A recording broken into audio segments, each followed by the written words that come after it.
Speranca TV paraqet. Përshëndetje miq. Jam një grua 60 vjeçe.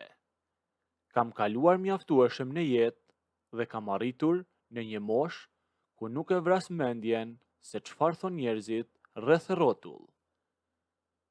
Bëj vetëm atë që më jep kënaqësi. Këtë fillim vere vendosa të shkëputem pak nga zhurma e Tiranës dhe të kaloja 3 apo 4 ditë në Bregdetin e Velipojës. Me pëlqen hapësira atje, rëra e pafundme dhe qetësia që të fal deti në mëngjes. Me qenë se rruga është pak e gjatë për ta bërë vetëm, i thash një shoqes sime të vinte me mua. Ajo është 50 vjeçe, grua e martuar, por gjithmonë ankohej se i shoqi nuk e nxirrte asgjë kundi. Kështu që mezi pranoj të vinte pak ditë në plazh. Shkua me makinën time, sepse i dhash vetë. E gjetëm hotelin, lam rrobat dhe dolëm direkt tek brezi i rërës për të gjetur çadrat. Sa po urhatuam të shezlongët, syt më shkuan fiks tek kulla e vrojtimit. Aty ishte roja i plazhit. Ishte një burr rreth 45 vjeç, i gjatë, i mbajtur jashtëzakonisht mirë, e kishte atë ngjyrën e errët të lëkurës që e merr vetëm po të rish gjithë ditën në diell. S'kishte asnjë dhjam të tepërt. E të them të drejtën, mbeta e mahnitur nga ai. Nuk e prisja të shihja një burr aq të pashëm në atë moshë aty. Por nuk e pash vetëm unë, e kjo shoqja ime, sa po vuri re, nuk e mbajti dot gojen. U drejtua nga unë dhe më tha plot entuziazëm. Ua, tha, me mahniti ky roja i plazhit, e pas ka trupin yll. Prit ta rregulloj pak rroben e banjës, se do shkoj t'i flas, tha ajo. Sa po tha ato fjalë, diçka mu kthye përmbys brenda vetes. U inato sa keq. Unë e doja atë burr për vete, që në sekondën e parë që e pash, dhe fakti që kjo po bëhej gati, të ma merrte nga duart, para syve, nuk me pëlqeu fare, e i rash pishman që e mora me vete. Por nuk kisha çfarë t'i thosha aty për aty. Nuk munda ta ndaloja që t'i fliste. Jemi të rritura. Duhej të mendoja diçka të shpejt për ta hequr qafe nga ajo situatë. Pasi ajo bëri një xhiro deri atje dhe erdhi prap tek çadra, unë mora telefonin tim dhe bëra sikur po flisja me komshien e Tiranë. Pasi e mbylla, i ktheva me një fytyrë shumë serioze shoqes sime dhe i thash: "Me fal, me vjen shumë keq, por me doli një punë jashtëzakonisht e rëndë me shtëpinë, me duhet të kthehem në Tiranë fiks tani." Ajo ngeli keq, filloi të ankohej se sa po kishim ardhur, se nuk kishim futur as këmbët në ujë. Por fjalët e saj me hynin nga njëri vesh e me dilnin nga tjetri. Makina ishte e imja. Mblodhem çadrën, i morëm plaçkat, e i hipëm makinës dhe e bëra të gjithë rrugën mbrapsht për në Tiranë. E lash atë të shtëpia saj, e përshëndeta sikur isha shumë e mërzitur për atë që ndodhi e që na u desh të ktheheshim po atë ditë dhe shkova në shtëpinë time. Fjeta e qeta të natë. Të nesërmen në mëngjes nuk prita fare. Piva kafe në mëngjesit dhe u nisa vetëm, prap për në Velipoj. Këtë herë s'kisha njeri në përkëmbë.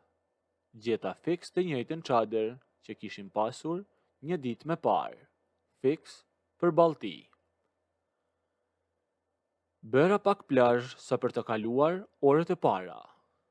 Pastaj unë ngrita dhe shkova drejt tij me pretekstin për ta pyetur për detin.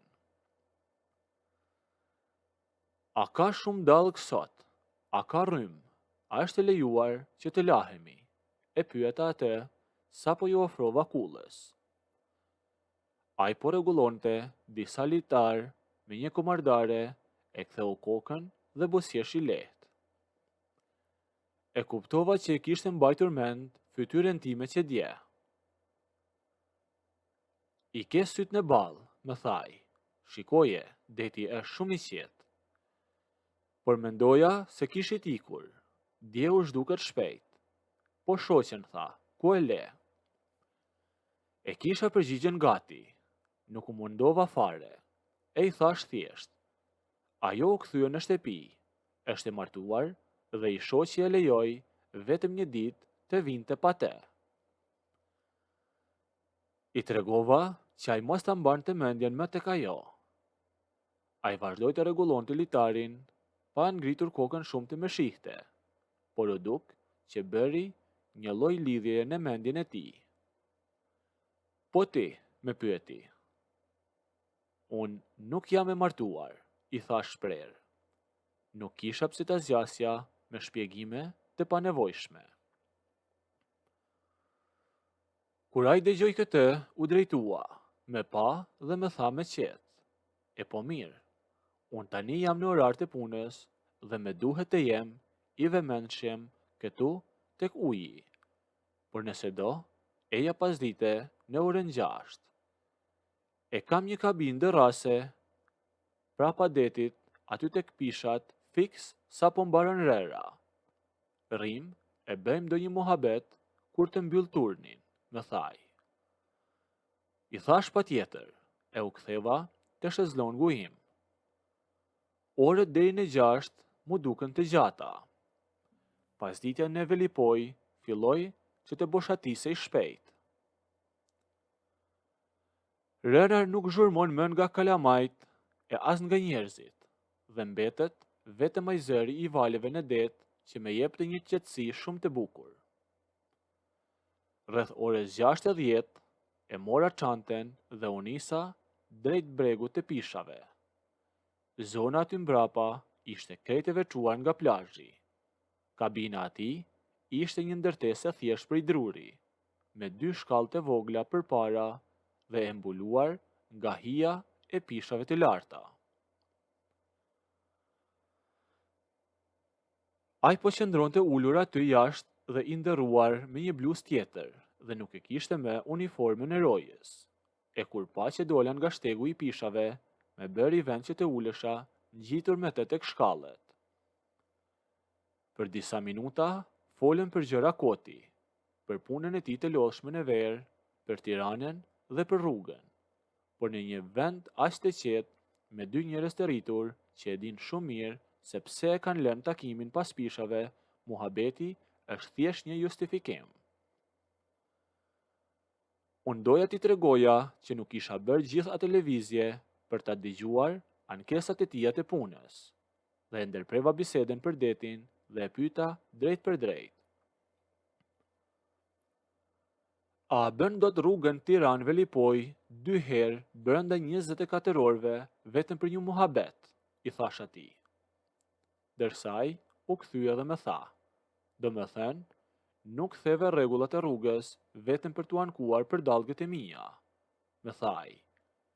Kishim shumë emocione në ato momente, megjithse ishim të dy në një moshë që s'kemi sepse të fshiheshim. Ula pak më afër tij, aty në shkallët e kabinës, dhe ishte diçka krejt e natyrshme. Nuk pata nevojë të thosha me asnjë fjalë dhe ai nuk më bëri asnjë pyetje tjetër. I mori vesh që të gjitha, e fjalët kishin mbaruar. U afrua fiks aty ku isha unë, dhe e gjetëm veten duke u puthur. Gjithaj planifikim që bëra për ta pasur vetëm për vete, ja vleti çdo sekond. Ne thjesht vazhduam të putheshim aty në qetësinë atyre pishave. E pastaj ai më tha, eja të futemi brenda, se këtu kanë filluar edhe mushkonjat që të dalin. Me mori për dore i ngjitëm ato 2 shkallë dhe u futëm në kabinën e tij. Nëse doni të ndëgjoni historinë deri në fund, bëjeni videon like, a nëse nuk doni, abonohuni ose bëjeni subscribe.